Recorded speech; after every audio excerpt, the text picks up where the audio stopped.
SP news కి స్వాగతం. Bulletin లో ముందుగా హెడ్లైన్స్ చూద్దాం.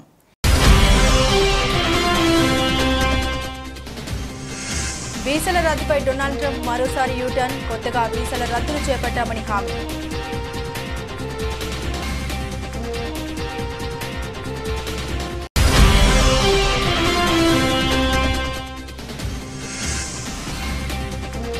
పహల్గామ్ దాడి చాలా చెత్త పని. Donald Trump మండిపాటు.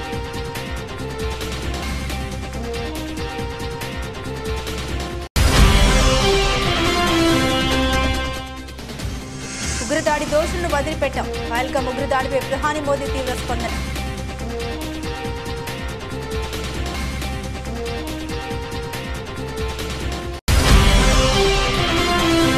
పహల్గామ్ ఉగ్రదాడి కేసు దర్యాప్తు ఎన్ఐఏకి అప్పగింత. 26 మంది మృతి చెందిన ఘటనపై కేంద్ర హోంశాఖ ఆదేశాలు.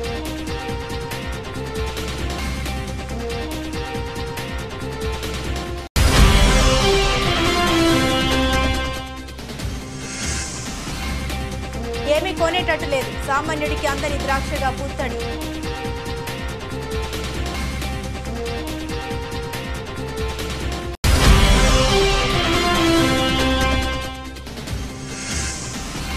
వర్షార్పణం. పంజాబ్ కోల్కతా పోరు రద్దు.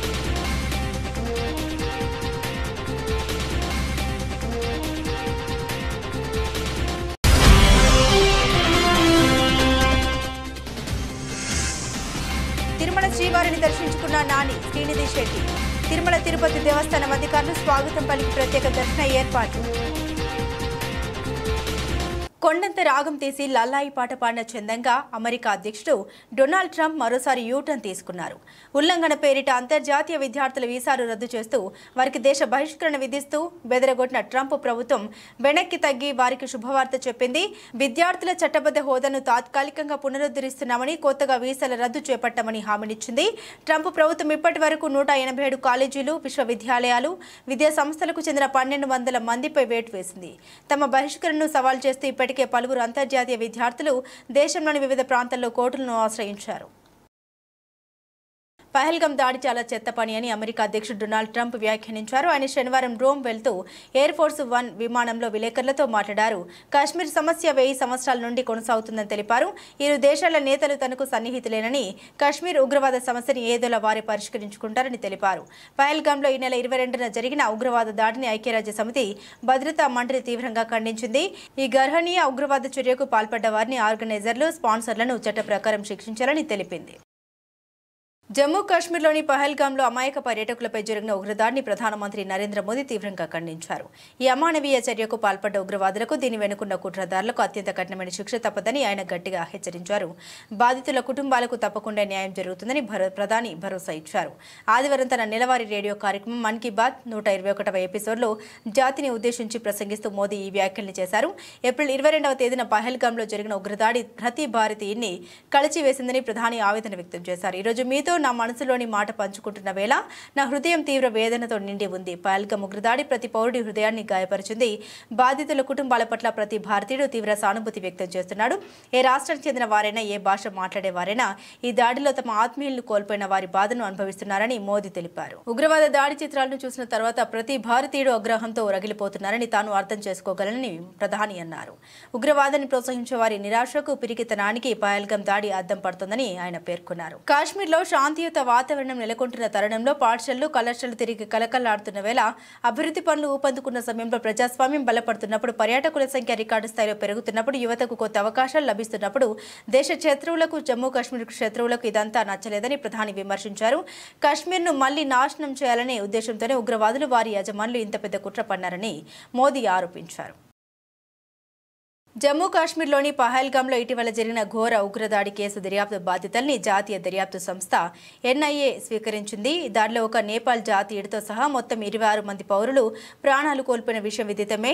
కేంద్ర హోంశాఖ మంత్రిత్వ శాఖ ఆదేశాల మేరకు ఈ కేసును ఎన్ఐఏకి బదిలీ చేసినట్లు అధికారి ప్రకటన వెలువడింది. ఇప్పటి వరకు ఈ కేసు దర్యాప్తును జమ్మూ కాశ్మీర్ పోలీసులు పర్యవేక్షించారు. అయితే ఘటన తీవ్రత దృష్ట్యా కేంద్ర ప్రభుత్వం దీన్ని ఎన్ఐఏకి అప్పగించాలని నిర్ణయించింది. దాడి జరిగిన మరుసటి రోజున ఏప్రిల్ 23 3 నుండే ఎన్ఐఏ బృందాలు పహల్గాంలోని ఘటనా స్థలంలో మోహరించాయి. ఐజీ, డీఐజీ, ఎస్పీ స్థాయి అధికారుల పర్యవేక్షణలో ఈ బృందాలు దర్యాప్తును ముమ్మరం చేశాయి. సుందరమైన పర్యాటక ప్రాంతమైన బైసరన్ లోయలో ఏప్రిల్ 22న జరిగిన ఈ భయానక దాడిని ప్రత్యక్షంగా చూసిన సాక్షుల్ని ఎన్ఐఏ అధికారులు క్షుణ్ణంగా విచారిస్తున్నారు. సంఘటన జరిగిన తీరును, ఉగ్రవాదుల కదలికల్ని కూలంకషంగా అడిగి తెలుసుకుంటున్నారు. ప్రత్యక్ష సాక్షుల కథనం ప్రకారం ఉగ్రవాదులు పర్యాటకుల వద్దకు వచ్చి వారి మతాన్ని అడిగి తెలుసుకుని హిందువులను నిర్ధారించుకున్న తర్వాత కాల్పులు జరిపారని తెలిసింది. మృతుల్లో 25 మంది హిందువులు పురుషులు ఉన్నారు. ఉగ్రవాదులు ఘటనా స్థలానికి ఎలా చేరుకున్నారు, దాడి తర్వాత ఎలా తప్పించుకున్నారు అనే కోణంలో ప్రవేశ నిష్క్రమణ మార్గాల్ని ఎన్ఐఏ బృందాలు నిశ్చితంగా పరిశీలిస్తున్నాయి. ఫోరెన్సిక్ నిపుణుల సహాయంతో ఘటనా స్థలంలో లభించే ప్రతి చిన్న ఆధారాన్ని జాగ్రత్తగా సేకరిస్తున్నారు. దేశవ్యాప్తంగా తీవ్ర దిగ్భ్రాంతిని కలిగించిన ఈ దారుణ మారణకాండ వెనుక ఉన్న ఉగ్ర కుట్రను ఛేదించేందుకు ఎన్ఐఏ సమగ్ర దర్యాప్తు కొనసాగిస్తూ ఉంది.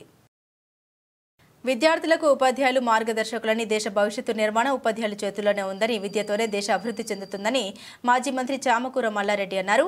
పిర్జాదిగూడ మున్సిపల్ కార్పొరేషన్ పరిధిలో ఉప్పల్ టీచర్స్ వెల్ఫేర్ అసోసియేషన్ అధ్యక్షులు వి శ్రీనివాస్ రెడ్డి అధ్యక్షతన నిర్వహించిన సర్వసభ్య సమావేశం మరియు దశాబ్ది ఉత్సవాల్లో ముఖ్య అతిథులుగా మాజీ మంత్రివర్యులు మేడ్చల్ శాసనసభ్యులు చామకూర మల్లారెడ్డి, ఎమ్మెల్సీ పింగళి శ్రీపాల్ రెడ్డి, మాజీ మేయర్ జక్కా వెంకటరెడ్డి, బోడుపల్ బీఆర్ఎస్ అధ్యక్షులు మందా సంజీవరెడ్డి పాల్గొన్నారు. ఈ సందర్భంగా ఆయన మాట్లాడారు. టెక్నాలజీ విద్యారంగాన్ని మార్చివేసింది. ఇది ఉపాధ్యాయుల పాత్రను కూడా అభివృద్ధి చేసింది. విద్యార్థులను భవిష్యత్ శ్రామిక శక్తికి అనుగుణంగా సిద్ధం చేయడానికి ఉపాధ్యాయులు సాంకేతికతను పాఠ్యాంశాలు సమర్థవంతంగా అనుసంధానించాల్సిన అవసరం ఉంది. ఉపాధ్యాయులు శిక్షణ కార్యక్రమాల్లో పాల్గొనాలి, సాంకేతిక వనరుల్ని ఉపయోగించాలి మరియు విద్యార్థుల అభిరుచులకు అనుగుణంగా పాఠ్యాంశాలను రూపకల్పన చేయడం ద్వారా విద్యార్థులు భవిష్యత్తులో విజయమవుతారన్నారు.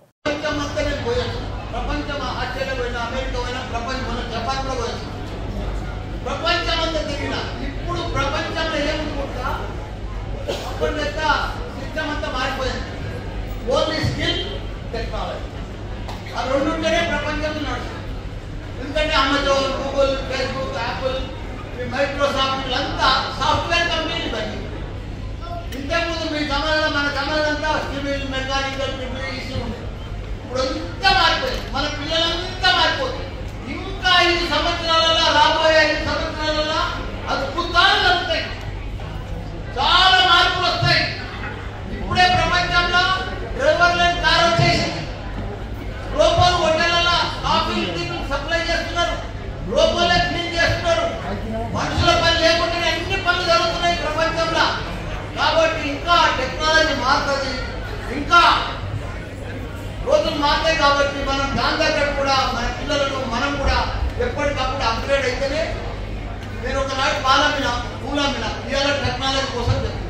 అంటే రోజు నేను మారుతా ఉన్నా, అప్గ్రేడ్ అవుతా ఉన్నా. నేను కూడా అప్గ్రేడ్ అయ్యి చేస్తూనే మనం సక్సెస్ అవుతాం.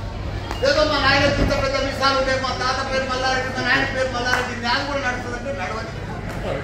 మనం కాలం తగ్గట్టుగా, సమయం తగ్గట్టుగా మారుతూనే మన పిల్లలకు కూడా మార్పు వస్తేనే మనం ఇంకా ప్రపంచంలో జపాన్ పోయినా, కొరియా పోయినా, జమ్మూ కాశ్మీర్ పహల్గాంలో భారత టూరిస్టులపై లష్కర్ తోయిబా ఉగ్రవాదులు చేసిన దాడికి నిరసనగా రామకృష్ణాపూర్ ముస్లిం మైనార్టీ సభ్యులు సిపిఐ నాయకులు కొవ్వొత్తులతో ప్రదర్శనతో నిరసన వ్యక్తం చేశారు. ఈ సందర్భంగా ముస్లిం మైనార్టీ సభ్యులు మాట్లాడారు.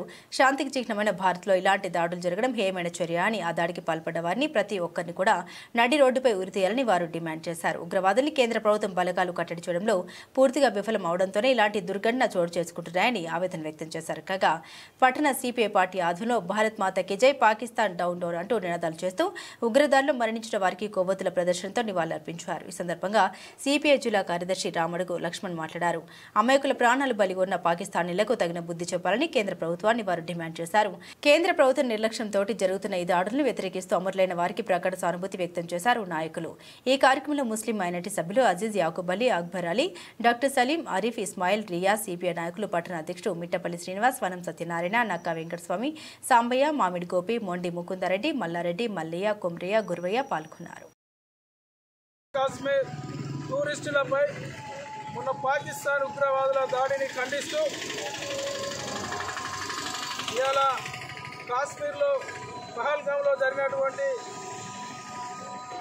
ఉగ్రవాదుల దాడిలో చనిపోయినటువంటి అమరవీరులకు నివాళులర్పిస్తూ వారి ఆత్మశాంతి చేకూరాలని, వారి కుటుంబాలకు కూడా ప్రాగాఢ సానుభూతి సిపిఐ పార్టీ నుండి తెలియజేస్తూ ఇవాళ కేంద్ర ప్రభుత్వ వైఫల్యం వల్ల ఇలా ఆర్మీలో 3 సంవత్సరాల నుండి సైనికుల సైనికుల యొక్క లేకపోవడం వల్ల ఇలా దాడులు అనేది జరిగి ఇలా చంపడం అనేది జరిగింది. ఇలా ఉగ్రవాదుల యొక్క పిరికిబంద చర్యగా మేము భావిస్తూ ఉన్నాం. ఇలా మన దేశ సమగ్రత, మన దేశ సమైక్యతను కాపాడుకోవాల్సిన బాధ్యత ఇలా కులాలకు, మతాలకు, రాజకీయాలకు అతీతంగా పోరాటాలు చేయవలసిన అవసరం ఉన్నది. ఇప్పటికైనా ఆ ఉగ్రవాదులను అంతమొంచడానికి అందరూ కూడా ఒకే వేదికపైకి రావాలని చెప్పి మన భారత సైనికులు ఇలా ఉగ్రవాదులను, పాకిస్తాన్ ఉగ్రవాదులను మరి అంతమొంచాలని చెప్పి సిపిఐ పార్టీగా ఇలా రాష్ట్ర వ్యాప్తంగా అన్ని పట్టణ మండల కేంద్రాల్లో నిర్వహించడం జరుగుతూ ఉంది. మరి అదేవిధంగా రేపు సాయంత్రం 6 గంటలకు మంచిర్యాల జిల్లా కేంద్రం కూడా కొవ్వొత్తుల ర్యాలీ మరి వాళ్ళ శాంతి ర్యాలీ కూడా నిర్వహించడం జరుగుతూ ఉంది. ఇలా కాశ్మీర్లో 370 ఆర్టికల్ను రద్దు చేసిన తర్వాత అక్కడ మనశ్శాంతిగా బాగుంటుందని చెప్పి ఇలా బీజేపీ ప్రభుత్వం చేసి ఇలా నిమ్మకు నీరెత్తనట్టుగా ఎండు చేపల వెనుక మత్స్యకార మహిళలు పడే కష్టం ఇది. బుడగట్లపాలెంలో మత్స్యకారుల సేవల పథకం ప్రారంభోత్సవం సందర్భంగా తీరం వెంబడి పనిచేసుకుంటున్న మత్స్యకారులు మద్దు లక్ష్మమ్మ, కారి సీతమ్మ, వారతి పైడమ్మలతో మాట్లాడి చేపలు ఎండబెట్టే విధానాన్ని సీఎం చంద్రబాబు గారు అడిగి తెలుసుకున్నారు. వారి సమస్యల పరిష్కారానికి ముఖ్యమంత్రి హామీ ఇచ్చారు.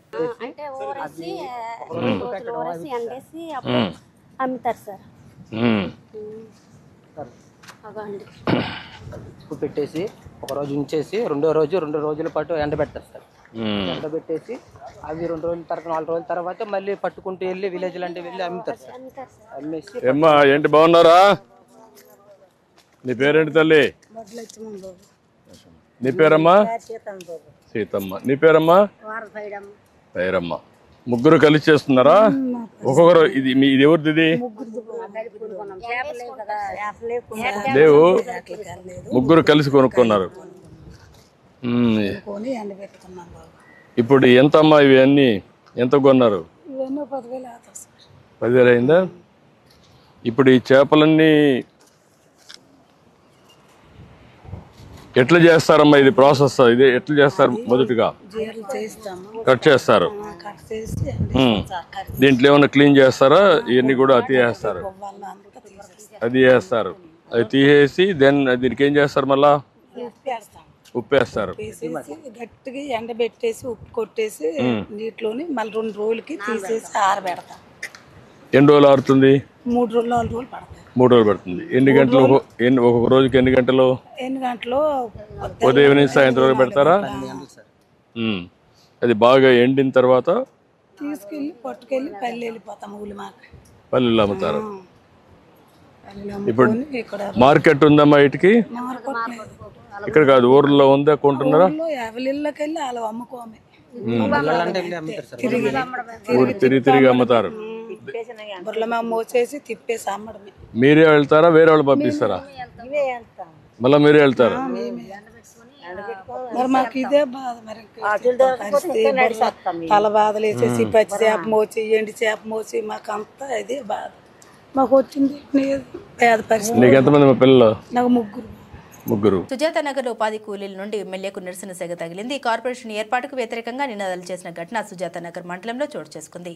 సుజాత నగర్లో భూభారతి 2025 చట్టం అవగాహన కార్యక్రమానికి వచ్చిన ఎమ్మెల్యే కూనంనేని సాంబశివరావుకు ఉపాధి కూలీల నుండి నిరసన సెగ తగిలింది.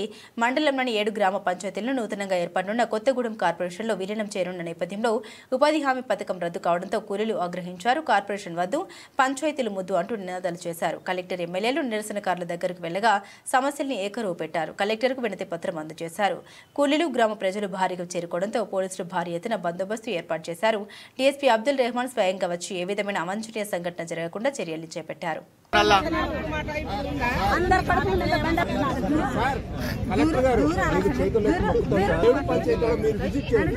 ఈ గ్రామాలు అన్ని రకాలుగా కార్పొరేషన్ అనుకూలంగా ఉన్నాయంటే కలిపేయండి. మాకు ఎలాంటి ఇబ్బంది లేదు. Camp, Vidyanagar colony, housing board, కాలకేంద్రము ఇవి కార్పొరేషన్ కావు. దుమ్ము ధూళిలో బతికే మేము రోజువారి కూలీలు బతికే మాకు కార్పొరేషన్ మేము కంప్లీట్ గా పట్టణ సార్ మేము గ్రామీణ ప్రాంతానికి అలవాటు పడిన వాళ్ళం సార్. దయచేసి మీరు ఒక్కసారి విజిట్ చేయండి. ఈ గ్రామాలు ఆగండి కంపల్సరీ కార్పొరేషన్ లో కలపాలని అన్ని అర్హతలు ఉంటే మీరు కలిపేయండి. మాకు ఎలాంటి అభ్యంతరం లేదు.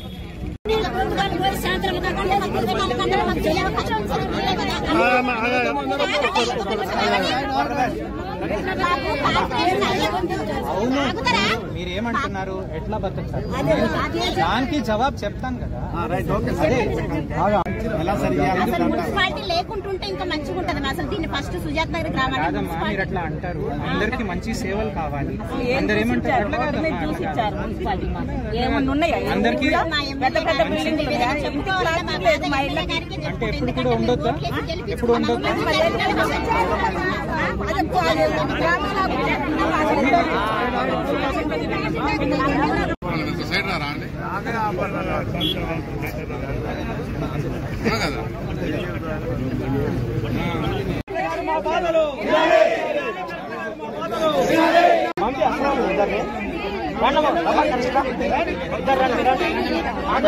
మినిమల్ అమౌంట్ వస్తుంది సో దానికి ఎట్లా మనం అడ్జస్ట్ చేయవచ్చు అది నేను కూడా సెర్చ్. ప్రధాని మోదీ సభ ఏర్పాట్లను అధికారులతో కలిసి ఈ రోజు సాయంత్రం మంత్రి నాదెండ్ల మనోహర్ పరిశీలించారు.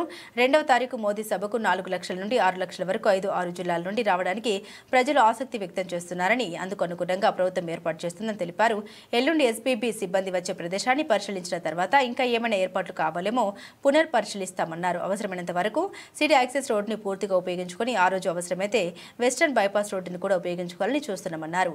ట్రాన్స్పోర్ట్ ఎక్కువగా ఉంటుంది కాబట్టి ఆ రోజు ప్రజలకు ఏ విధమైన ఇబ్బంది కలగకుండా అన్ని సౌకర్యాలు ఉండేలా సభ ఏర్పాటును పర్యవేక్షిస్తున్న సిఆర్డీ అధికారులు ఇతర అధికారులు పలు సూచన ఇచ్చారు. రాజధాని రైతుల్ని ఒక ముగ్గురి డయాస్ మీదకి ఆహ్వానించి వారిని గౌరవించడం జరుగుతుందని, అదేవిధంగా స్క్రీన్ మీద రైతులు చేసిన త్యాగాలను బట్టి ఒక షార్ట్ ఫిల్మ్ ప్రదర్శించడం జరుగుతుందన్నారు. రాజధానిలో భూమి ఇచ్చిన రైతులకు ప్రధాని చేతుల మీదుగా సన్మానం చేసే కార్యక్రమం ఉంటుందని తెలిపారు. ప్రధాని నరేంద్ర మోదీ పాల్గొనే సభా వేదిక వద్దకు వెళ్లేందుకు అవసరమైన రోడ్లను మంత్రి పరిశీలించారు. సుమారు 2 గంటల పాటు సుడిగాలి పర్యటన చేశారు. ప్రధాని మోదీ పాల్గొనే సభా వేదిక వద్దకు ప్రజలు చేరుకునేలా 8 మార్గాల్ని సిద్ధం చేస్తున్నారు. కనీసం 4 లక్షల నుంచి 5 లక్షల వరకు ఒక 6 జిల్లాల నుంచి అనేక మంది ఆసక్తి చూపిస్తున్నారు. వివిధ పార్టీలు కూడా మేము కోఆర్డినేషన్ చేసుకోవాలని ముఖ్యమంత్రి గారు ఆల్రెడీ చెప్పడం జరిగింది.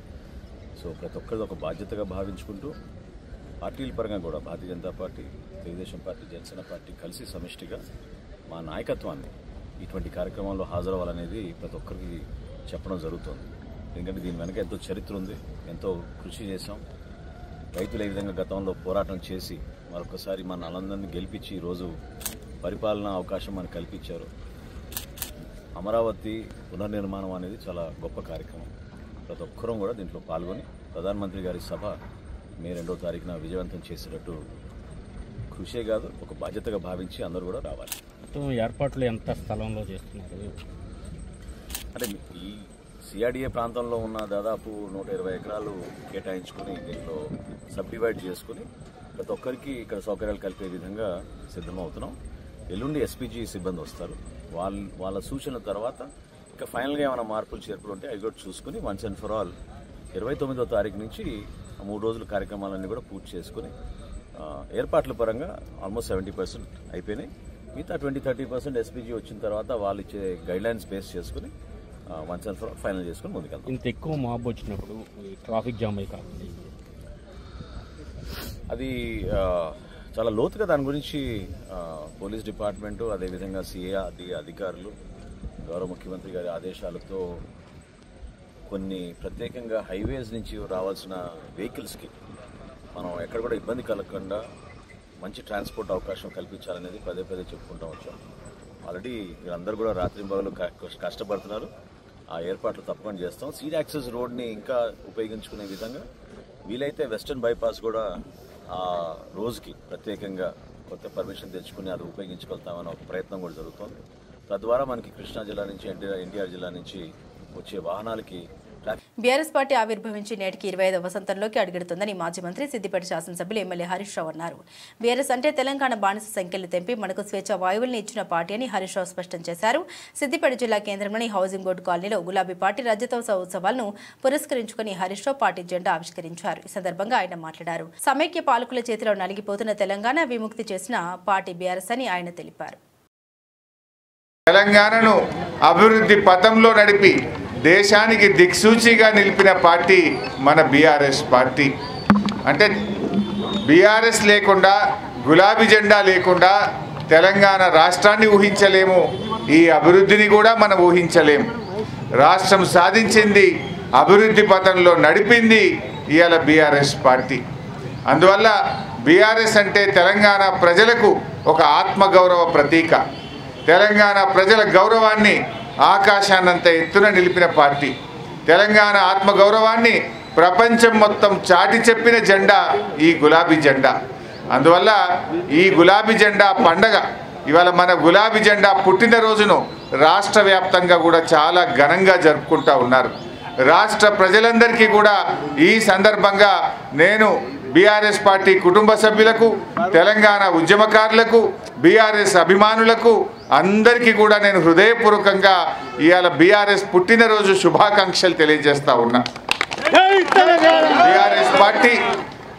మన బీఆర్ఎస్ పార్టీ ఆనాడు ఉద్యమ పార్టీగా ఉన్న, అధికారంలో ఉన్న, ప్రతిపక్షంలో ఉన్న మనదెప్పుడూ ప్రజల పక్షమే. ప్రజల ఆకాంక్షల కోసం పనిచేశాం. ఆనాడు ఉద్యమ పార్టీగా ప్రజలు కోరుకున్న తెలంగాణ రాష్ట్రం కోసం పోరాడినం, తెలంగాణ సాధించినాం. అధికారంలో ఉంటే అనేక సంక్షేమ కార్యక్రమాలు, 200 పెన్షన్ను 2000 చేసింది బీఆర్ఎస్ పార్టీ. ఆడపిల్ల పెళ్లికి కళ్యాణ లక్ష్మి అందించింది బీఆర్ఎస్ పార్టీ. బిడ్డ దవాఖానకు పోతే కేసీఆర్ కిట్ ఇచ్చింది బీఆర్ఎస్ పార్టీ. ఇలా అభివృద్ధిలో ముందుకు నడిపాం. రైతుల కోసం రైతు బంధు, రైతు బీమా, ఇలా ఎన్నో అభివృద్ధి కార్యక్రమాలు, సంక్షేమ కార్యక్రమాలు చేశాం. అక్క చెల్లెళ్ళ తాగునీటి సమస్యలు పరిష్కారం చేశాం. సాగునీరు అందించాం. బంగారం లాంటి పంటలు పండే విధంగా ఈ తెలంగాణను అభివృద్ధి పథంలో నడిపాం. మరి ఈరోజు ప్రతిపక్షంలో ఉంటే కూడా ఇవాళ అధికార పార్టీ అయిన కాంగ్రెస్ పార్టీ తప్పిదాలను ఎత్తి చూపుతా ఉన్నాం. నీ 4000 పెన్షన్ ఎప్పుడు ఇస్తావు అని అసెంబ్లీలో గర్జిస్తున్నాం. అసెంబ్లీ బయట కూడా పోరాడుతూ ఉన్నాం.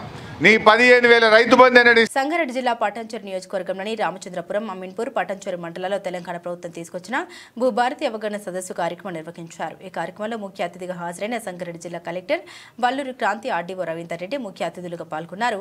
ఈ సందర్భంగా జిల్లా కలెక్టర్ వల్లూరి క్రాంతి మాట్లాడారు. గతంలో బీఆర్ఎస్ ప్రభుత్వం ప్రవేశపెట్టిన ధరణి పోర్టల్ వల్ల లక్షలాది రైతులు నష్టపోయారు. ప్రజల విజ్ఞప్తుల్ని పరిగణలోకి తీసుకుని ముఖ్యమంత్రి రేవంత్ రెడ్డి నాయకత్వంలో ఎన్నికల హామీ మేరకు ధరణిని తొలగించి భూభారతి చట్టాన్ని తీసుకొచ్చారని తెలిపారు. ఈ చట్టాల ద్వారా రెవెన్యూ అధికారులకు పూర్తి అధికారాలు ఇచ్చి రైతుల సమస్యలకు శాశ్వత పరిష్కారం చూపించేందుకు మార్గం సుగమమైంది. గ్రామ స్థాయిలో ప్రజల అభిప్రాయాన్ని సంపాదించి వారి సమాచారం ఆధారంగా చట్టాన్ని రూపొందించామని పేర్కొన్నారు. భూభారతి చట్టంలో తీసుకొచ్చిన మార్పుల్ని రైతులకు పూర్తిగా వివరించి చైతన్యం కల్పించాలని అధికారులను ఆదేశించారు. తప్పులు చేసిన అధికారులను క్షమించేది లేదని హెచ్చరించారు. ముందుగా బీఆర్ఎస్ నాయకుల దుష్ప్రవర్తన వల్ల భూములు కోల్పోయిన అమాయక ప్రజలకు ఈ చట్టం ఎంతో ఉపయోగకరంగా ఉంటుందని తెలిపారు. భూభారతి ద్వారా అలాంటి సమస్యలకు తక్షణ పరిష్కారం లభిస్తుందని నమ్మకం వ్యక్తం చేశారు. లాస్ ఆఫ్ న్యాచురల్ జస్టిస్ వల్ల కొత్త చట్టం ఏర్పాటు చేయడం జరిగిందన్నారు. జియో కోఆర్డినేట్ ద్వారా సరిహద్దులు చూపించబడుతుందని, దరఖాస్తుదారుడు అప్పీల్ చేసిన వెంటనే పరిష్కారం చేయబడుతుందని తెలిపారు.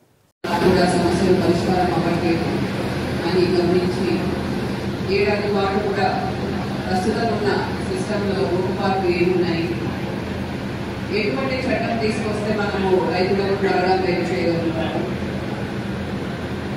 మన దేశంలో అన్ని రాష్ట్రాల్లో రెవెన్యూ చట్టాల్లో మంచి అంశాలన్నీ కూడా పరిశీలించి మన రాష్ట్రంలోని ఇంతవరకు 6వ చట్టాలన్నీ కూడా పరిశీలించి అన్నింటిలో కూడా ముఖ్య అంశాలు సేకరించి మేధావులతో, అధికారులతో, రైతు సంఘాలతో చర్చించి ఒక నూతన చట్టం భూభారతి చట్టాన్ని రాష్ట్ర ప్రభుత్వం ఈ ఏడాది జనవరి 4వ తేదీన ప్రవేశపెట్టడం జరిగింది. ఈ చట్టానికి సంబంధించిన నియమాలు, నిబంధనలు కూడా 3 నెలల వ్యవధిలో ఏప్రిల్ 14న డాక్టర్ బిఆర్ అంబేద్కర్ జయంతి సందర్భాన అమలు చేయడం జరిగింది. అదే రోజు భూభారతి పోర్టల్ కూడా లాంచ్ చేయడం జరిగింది. మరి ఈ కొత్త చట్టంలో ఉన్న అంశాలు ఏంటివి?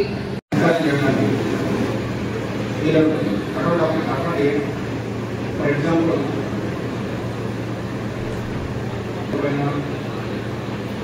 నేచర్ ల్యాండ్ కాకుండా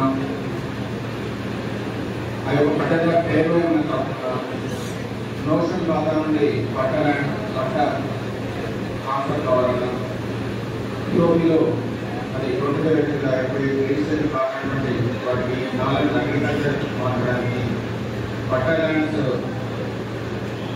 స్టేట్ ల్యాండ్స్లో షేర్ చేసిన వాటికి ట్రైనింగ్ డిస్టెన్స్ ఇవన్నీ కూడా పరిష్కరించడానికి అవుతుంది.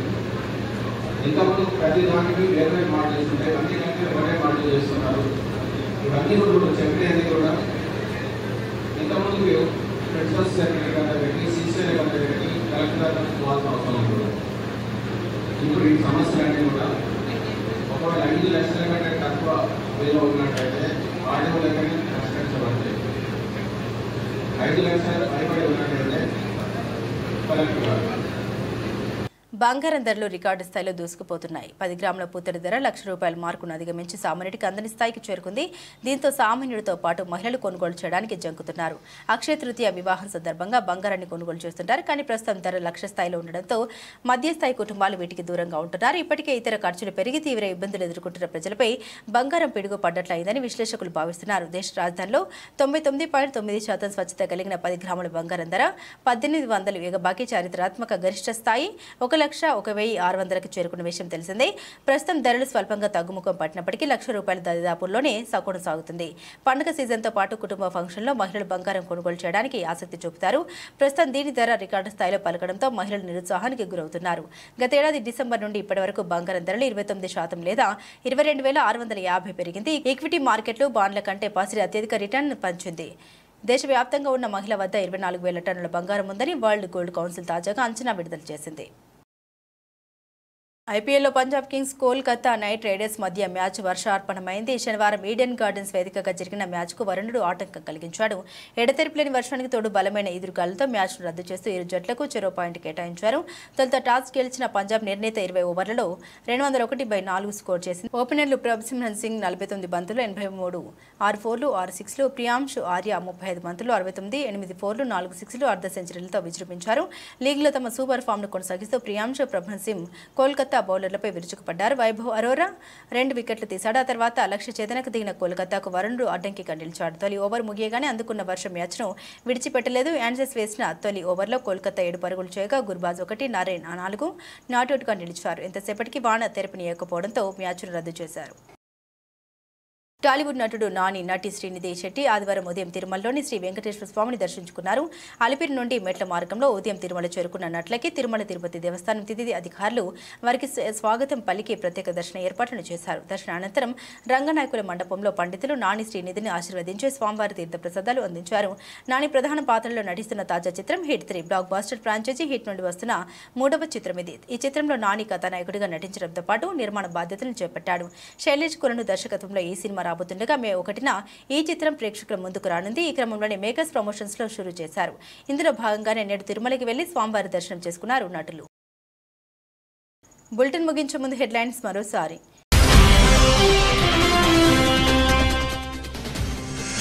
వీసాల రద్దుపై డొనాల్డ్ ట్రంప్ మరోసారి యూటర్న్, కొత్తగా వీసాల రద్దులు చేపట్టామని హామీ.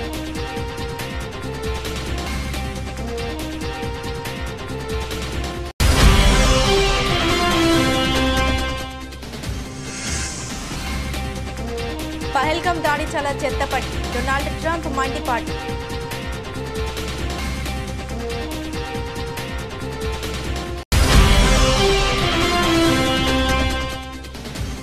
ఉగ్రదాడి దోషులను వదిలిపెట్టాం, పహల్గామ్ ఉగ్రదాడిపై ప్రధాని మోదీ తీవ్ర స్పందన.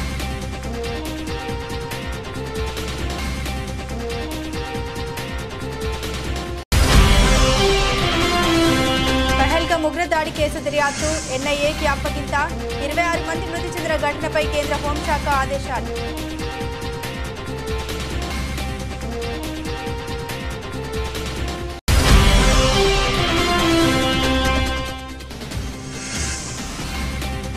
ఏమీ కొనేటట్టు లేదు, సామాన్యుడికి అందని ద్రాక్షగా పూర్తడి.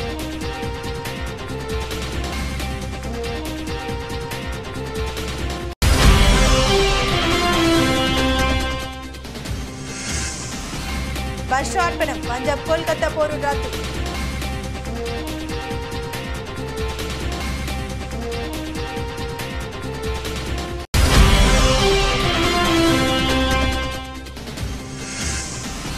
తిరుమల శ్రీవారిని దర్శించుకున్న నాని, శ్రీనిధి శెట్టి.